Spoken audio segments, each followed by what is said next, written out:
समाजवादी व्यापार सभा के हमारे प्रदेश के अध्यक्ष, समाजवादी व्यापार सभा के प्रदेश अध्यक्ष प्रदीप जायसवाल जी और उनके संगठन के सभी पदाधिकारी और बड़ी संख्या में व्यापार सभा के हमारे उत्तर प्रदेश के पदाधिकारी और सभी व्यापार साथी, मैं सबसे पहले इनको बधाई देना चाहता हूँ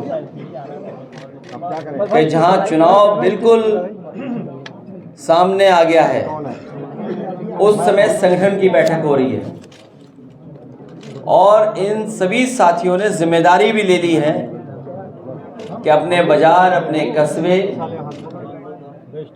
में वहाँ पर जो व्यापारी साथी हैं या आम लोग हैं उनके बीच में काम कर करके समाजवादी पार्टी को जीत दिलाने का काम करेंगे। ये देश के लिए फैसला लेने का समय है। चुनाव में जो फैसला होगा आने वाले 5 साल के साथ साथ हमारे देश का भविष्य कैसा होगा उसका भी फैसला लेना है। जहां दिल्ली की सरकार, उत्तर प्रदेश की सरकार लगातार बड़े बड़े सपने दिखा रही है,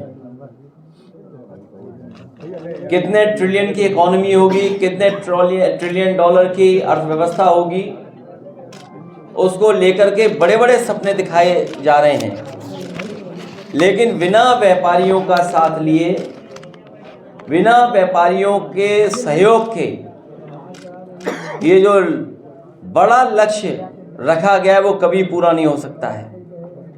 और जो फैसले सरकार ने लिए हैं वो व्यापारियों से व्यापार छीनने के फैसले लिए हैं। जो कानून बने हैं उनसे हमारे छोटे व्यापारी, छोटे कारोबारी, छोटे उद्योगपतियों का नुकसान हुआ है। नोटबंदी, जीएसटी और जिस तरीके से सरकार ने दबाव बनाया है या जो वसूली की रणनीति है सरकार की, कभी अधिकारियों के माध्यम से वसूली, कभी राजनीतिक दल के नेताओं के माध्यम से वसूली, और अब तो सुप्रीम कोर्ट इलेक्शन कमीशन के माध्यम से जो सूची आई है उससे तो साफ हो गया है भारतीय जनता पार्टी ने देश के इतिहास में और दुनिया के इतिहास में ऐसी वसूली किसी ने नहीं की होगी जितनी वसूली भारतीय जनता पार्टी की सरकार में इनके नेताओं ने की है। यही व्यापारी सब मिलकर के अपने सवालों को लेकर के अपना कारोबार बढ़े, इनके सुरक्षा का माहौल बने, भामाशाह व्यापार दिवस के रूप में मनाया जाए, इनकी सुरक्षा का इंतजाम हो, व्यापार का, कारोबार बढ़ने का कारोबार हो, कैसे किया जाए, उन फैसलों को लेकर के इन्होंने चिंता व्यक्त की। हमें उम्मीद है इस लोकसभा के चुनाव में भारतीय जनता पार्टी के खिलाफ एक होकर के मतदान कर करके भारतीय जनता पार्टी को हटाएंगे, अपना व्यापार बचाएंगे, भारतीय जनता पार्टी को हटाएंगे और लोकतंत्र और संविधान को भी बचाने का काम करेंगे। भैया हट जाओ भैया,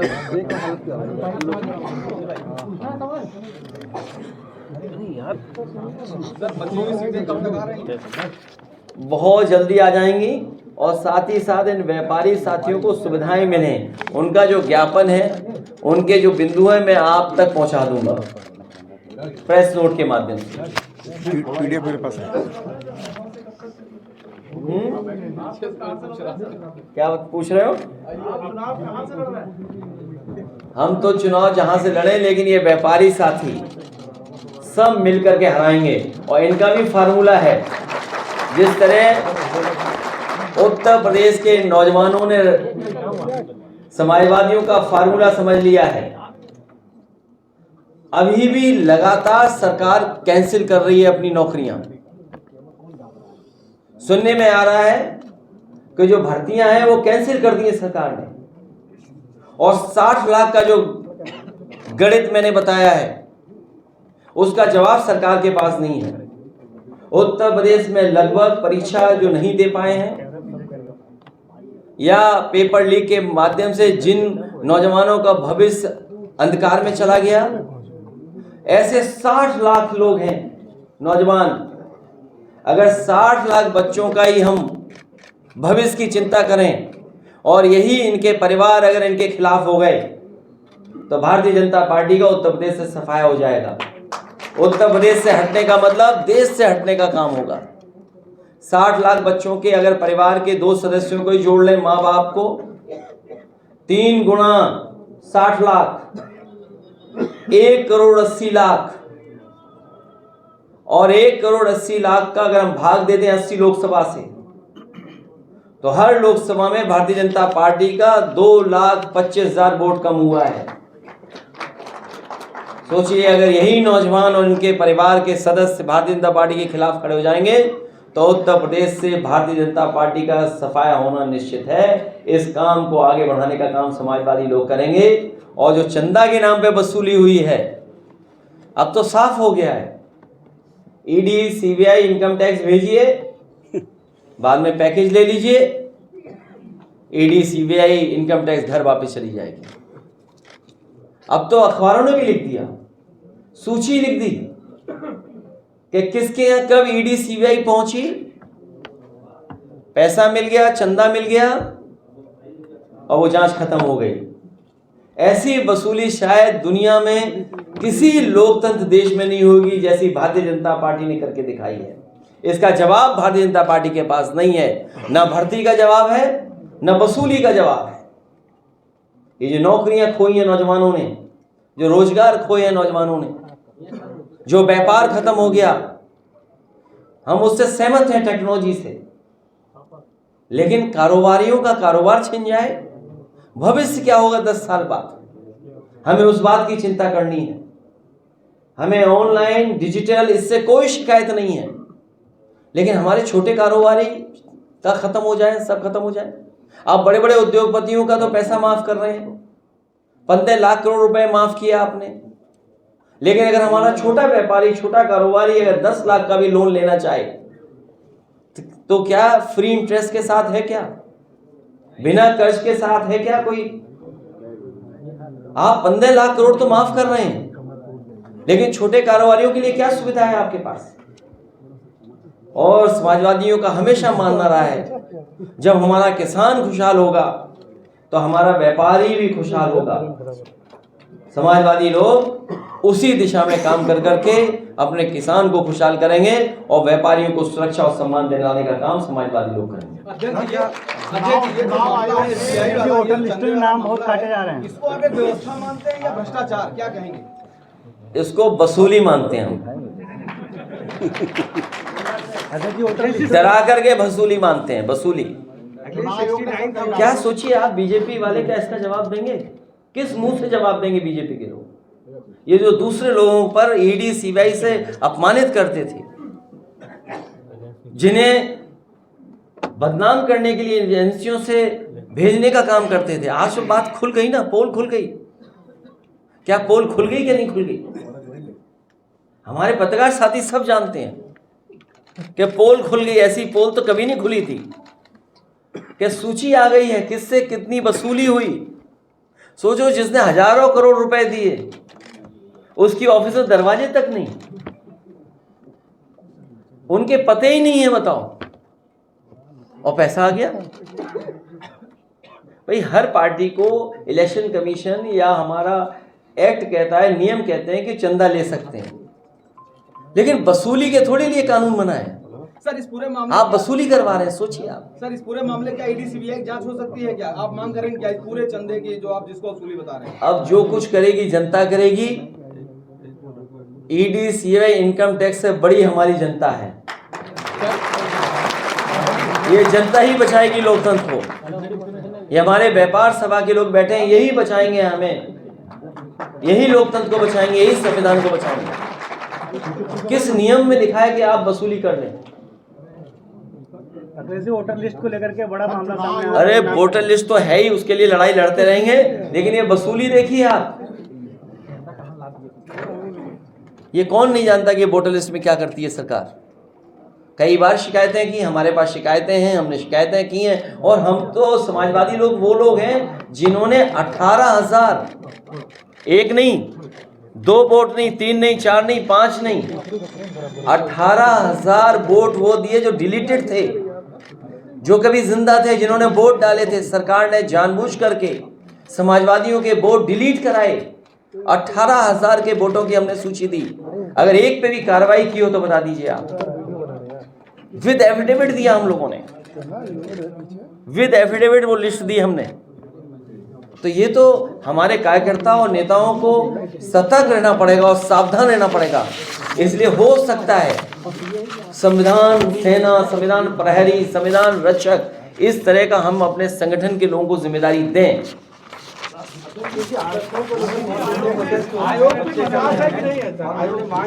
हमें आयोग पर तो भरोसा है, लेकिन बीजेपी में भरोसा नहीं है, क्योंकि बीजेपी, आप बात समझिए, भारतीय जनता पार्टी संस्थाओं को कमजोर कर रही है। भारतीय जनता पार्टी संस्थाओं को इस्तेमाल कर रही है। संस्थाओं के माध्यम से जो अन्याय हो सकता है वो करा रही है। किसी भी सरकार की जिम्मेदारी बनती है कि संस्था कमजोर ना हो। जितनी संस्थाएं मजबूत होंगी उतना ही हमारा लोकतंत्र मजबूत होगा।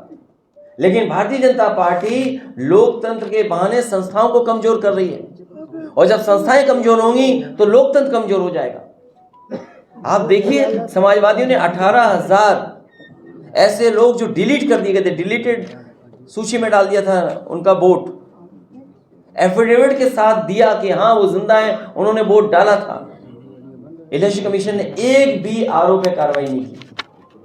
एक भी चुनाव में जो अधिकारी जिम्मेदार होते हैं उन पे कार्रवाई नहीं की। और बहुत सारे ऐसे अधिकारी हैं जिनकी सूची पार्टी समय समय पे दे रही है। केवल एक अधिकारी के हटने से कोई परिवर्तन नहीं आएगा। उस अधिकारी ने या उस सरकार के माध्यम से जो अधिकारी वर्षों से बैठे हैं, जो चुनाव में धांधली करने के लिए बैठे हैं, जिन्होंने अभी अभी जो चुनाव हुआ था मेयर का, टाउन एरिया का, नगर निकाय के चुनाव में धांधली की थी, वो लोग अभी भी जमे हुए हैं कई जगह पर। उन्हें प्रैक्टिस हो गई है कि कैसे बेईमानी करनी है, उन्हें प्रैक्टिस है कैसे दबाव बनाना है। इसीलिए मैंने कहा कि संस्था कमजोर होगी तो लोकतंत्र कमजोर होगा। कन्नौज के सांसद हैं अखिलेश जी, कन्नौज के सांसद हैं सुब्रत पाठक जी, एक वीडियो वायरल हो रही है, ये कह रहे हैं वोट हमने खरीदे हैं, हमें मिले। क्या बता रहे हैं? वोट हमने खरीदे हैं, मिले नहीं। तो ये कोई एक सांसद की बात नहीं है। अगर आप देखेंगे 2019 में चंदौली के जो सांसद थे, या जो वहां शिकायतें हुई थी कि किस तरीके से पैसा लेकर के और लोगों के वोट डालने का जो साइन होता है उनकी उंगलियों पे लगाया गया था, और अगर खरीद करके लिया है तो वो तमाम गरीब और लोधी समाज के लोग जवाब देंगे। इनकी भाषा ये पहली बार नहीं हुई है, ये भाषा कोई पहली बार नहीं बोली गई है। ये तो उनका हार का डर है। तमाम भारतीय जनता पार्टी के सांसदों को जनता का जवाब देना पड़ेगा। जनता उनसे जवाब मांगेगी, उनसे हाजिरी मांगेगी, क्या किया उन्होंने 5 साल में या 10 साल के कार्यकाल। केंद्र सरकार के मंत्री परिषद ने इस्तीफा दे दिया, क्या राहुल गांधी भी शामिल हो सकते हैं? क्या आपको लगता है? दूसरी पार्टी का मैं क्या जानूं, किसकी टिकट मिल रही है, किसकी कट रही है। बिहार में मोदी का हमारा संगठन तय करेगा कि क्या निर्णय लेना उसमें। मोदी कैबिनेट से पार्टी ने इस्तीफा दे दिया है और वो कह रहे हैं कि हमारे साथ नाइंसाफी हुई। क्या इंडिया गठबंधन में शामिल होने जा रहे हैं क्या? पूरे देश की जनता के साथ अन्याय हुआ है। भारत के परिवार जितने भी उनके साथ अन्याय किया है भारतीय जनता पार्टी ने। पहली सर संयुक्त रैली कब होगी सर आपकी? आपको जानकारी दे दी जाएगी, आपको जानकारी दे दी जाएगी।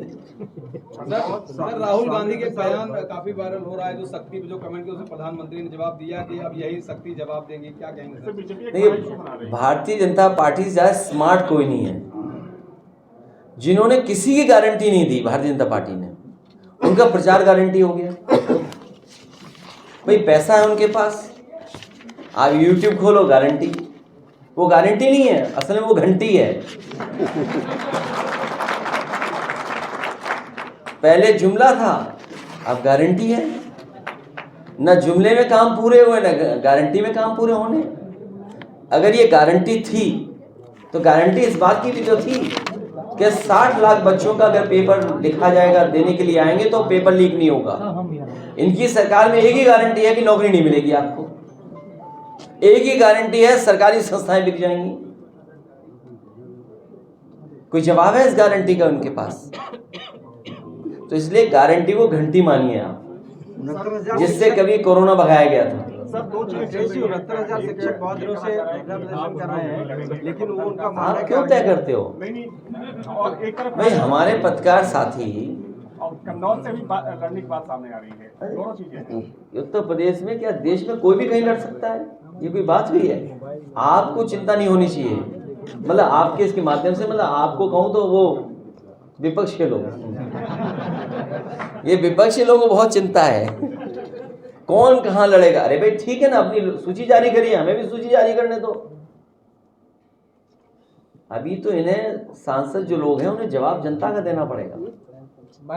किसान की आय दोगुनी नहीं हुई, बेरोजगारी का फार्मूला मैंने बता दिया, ये हमारा व्यापार खत्म हो रहा है, ऑनलाइन व्यापार, ये तमाम प्लेटफॉर्म से व्यापार चालू हो गया है।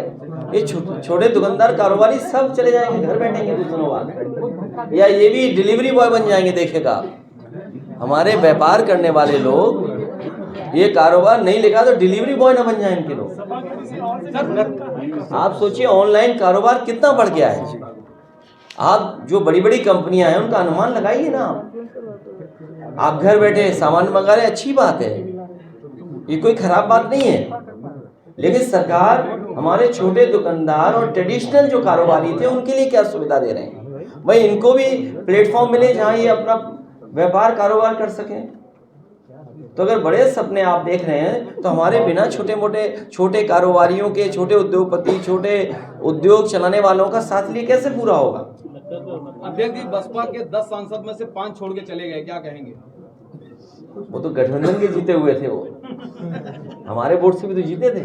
जितना दुख उन्हें होगा उतना ही दुख हमें होगा, इसमें क्या बात कुछ नहीं है भाई, वो तो गठबंधन के थे। अगर थोड़ा बहुत दुख उन्हें हुआ है तो हमें भी दुख है। 69,000 शिक्षक अब उन्हें देखिए, जो बच्चे आंदोलन कर रहे थे अब उन्हें घर जाना चाहिए और संकल्प लेना चाहिए, इन गारंटी वालों की घंटी बजानी है इस बार वोट डाल करके इनके खिलाफ। क्या अब कैसे मिलेगा उन्हें? आरक्षण मिल जाएगा क्या? ये बच्चे आरक्षण दे देंगे क्या सरकार? ये सरकार कभी आरक्षण नहीं देगी। मैं 69,000 बच्चों को कहना चाहता हूँ और तमाम जो आरक्षण के पक्ष में खड़े होते हैं उनको कहना चाहता हूँ, भारतीय जनता पार्टी से अगर आप उम्मीद कर रहे हो कि आपको आरक्षण देंगे तो आप भूल जाइए। ये वो लोग हैं जो आपका आरक्षण खत्म कर देंगे। और इसीलिए पीडीए का नारा है हमारा, एनडीए का कोई मुकाबला करेगा तो हमारा पीडीए है। पीडीए परिवार का मुकाबला भारतीय जनता पार्टी नहीं कर सकती। सर, बीजेपी की 51 की लिस्ट तो आ गई है, लेकिन बाकियों को रेड जोन में रखा है, तो क्या कुछ गुंजाइश है वहां से टूटकर इधर आने की? हम किसी के बारे में कुछ नहीं कहना चाहते हैं। सूची जारी हो जाएगी तो हमारी सूची भी जारी हो जाएगी। सर, आजम खान वाले रामपुर सीट पे कौन लड़ेगा सर? अब सब सूचियां आ जाएं, क्योंकि पहले या दूसरे चरण, पहले चरण में हम कब, हाँ पहले चरण का बहुत जल्दी सब नाम आ जाएंगे। अखिलेश जी, आप जो है अमेठी में कह रहे थे कोई दिलवाला चुनाव लड़ेगा, दिलवाला कौन है? मैंने क्या कहा? अमेठी में आपने कहा था दिलवाला चुनाव लड़ेगा। मुझे तो पता नहीं, याद नहीं है। अब बात तुमने कहीं रिकॉर्डिंग हो तो दिखाओ, है मेरे पास, दीजिए चलाइए, फिर मैं सोच के बताऊंगा किस दिल वाले को लड़ाऊंगा।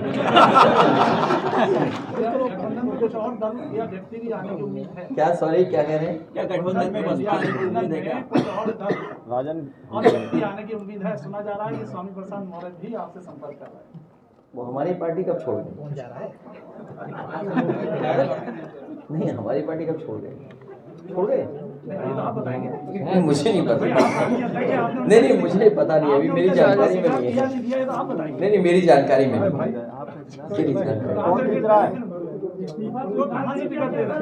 ये पत्रकार साथी भी ना किसी के समर्थक हैं, किसी न किसी की टिकट कटवाना चाहते हैं या किसी न किसी को टिकट दिलवाना चाहते हैं। ये स्वामी प्रसाद मौर्य जौनपुर में कौन आने वाला है? अखिलेश जी, जौनपुर में किसको लड़ाने वाले हैं? जौनपुर में जीतने वाले को लड़ाएंगे, मऊ में नहीं जीतने वाला लड़ाएंगे। जीतने वाला लड़ाया जाएगा। आप लोग भी फार्मूला रट लो, 60 इंटू 3, 1 करोड़ 80 लाख। 1 करोड़ 80 लाख लोगों का भाग दे देंगे अगर 80 से, तो हर लोकसभा में भारतीय जनता पार्टी का 2,25,000 वोट कम हुआ है। इसकी भरपाई कैसे करेगी भारतीय जनता पार्टी? और महंगाई के खिलाफ जो वोट पड़ेगा और अन्याय के खिलाफ जो वोट पड़ेगा, जो इस प्रदेश में महिलाएं असुरक्षित हुई हैं, और विभागों में देखिए कैसा कंपटीशन है। स्वास्थ्य विभाग का और पुलिस विभाग का कंपटीशन है कि कौन ज्यादा खराब काम करेगा।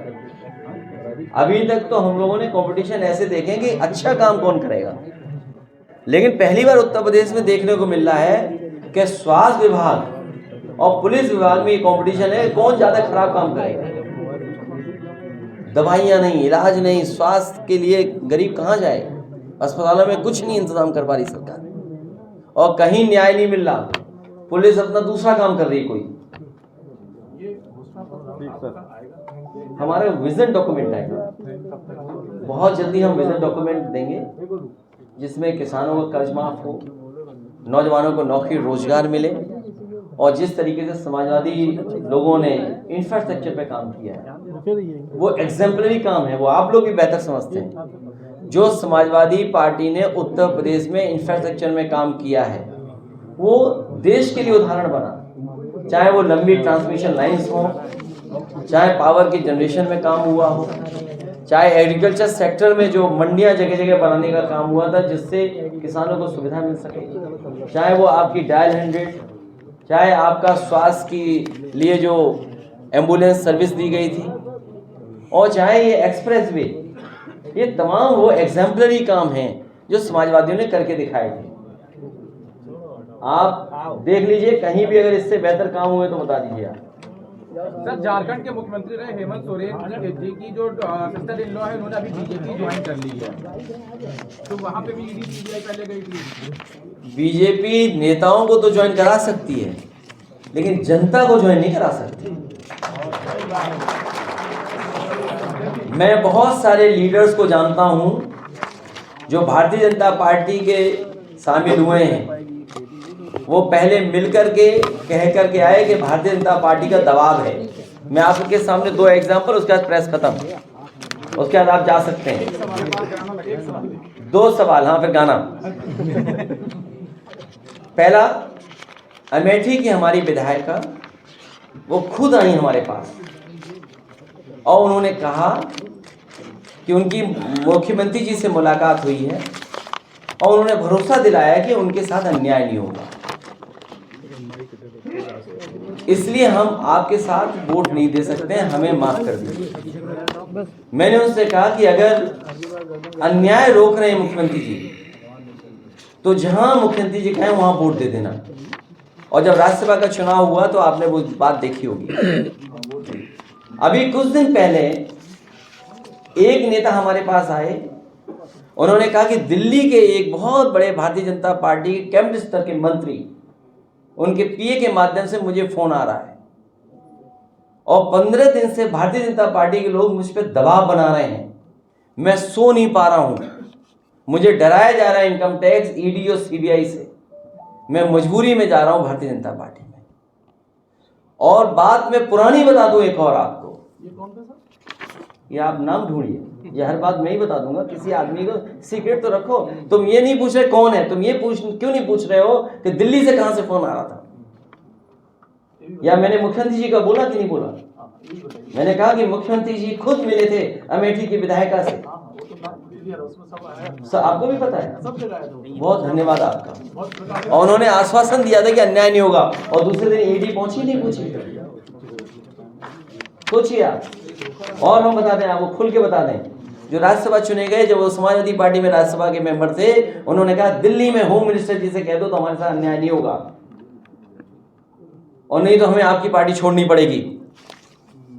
हम किसी को फोन नहीं कर सकते थे पार्टी के समाजवादी लोग, और देखो पार्टी छोड़ के चले गए वो।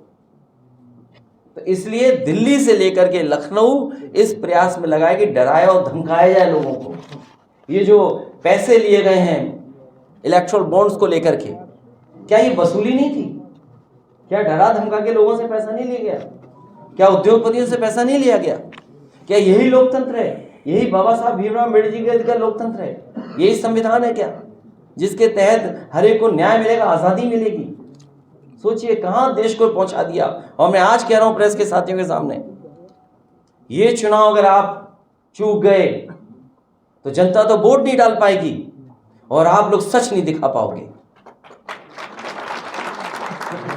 इसलिए आप सब मिल करके लोकतंत्र को बचाइए, संविधान को बचाइए। आपके ऊपर भी वॉच हो रहा है, निगरानी रखी गई है। क्या न्यूज़ शूट करती है, क्या न्यूज़ नहीं शूट करती है, क्या ब्रेकिंग न्यूज़ चलनी है, क्या ब्रेकिंग न्यूज़ नहीं चलनी है, इस तक पर आप पर नज़र है। अखबारों में क्या हेडलाइन होगी वो हमारे पत्रकार साथी जानते होंगे, बोलें या ना बोलें। तो इसलिए सर इस बार ईवीएम चाहिए वो आप ऑनलाइन मत करिए। क्या चीज, जो बातें ऑफलाइन होनी चाहिए। तो तुम ही तो पूछ रहे थे कि सब नाम खोल दो। हम तो दूसरी बात पूछ रहे थे, हम कह रहे लो ये कोई बात हुई? देखिए आप, अच्छा हमारा कैसा पत्रकार साथी है बताओ? अरे लोकतंत्र को चौथा स्तंभ आदमी है, इस बचाइए लोकतंत्र को। सब पत्रकार साथी जानते सर हैं। इस बार लोकसभा चुनाव में ईवीएम पे सर भरोसा रहेगा या क्या रहेगा? हमें जनता पे भरोसा है कि इतना वोट जनता डालेगी कि ईवीएम से ही बीजेपी हार जाएगी और फिर ईवीएम हट जाएगी। हाथ थक गए, आप जाइए। एक सवाल है तो सब पत्रकार साथी जानना चाहते क्या हैं। क्या स्वीकार नहीं किया था? अरे तुम्हें क्या लेना देना उससे भाई?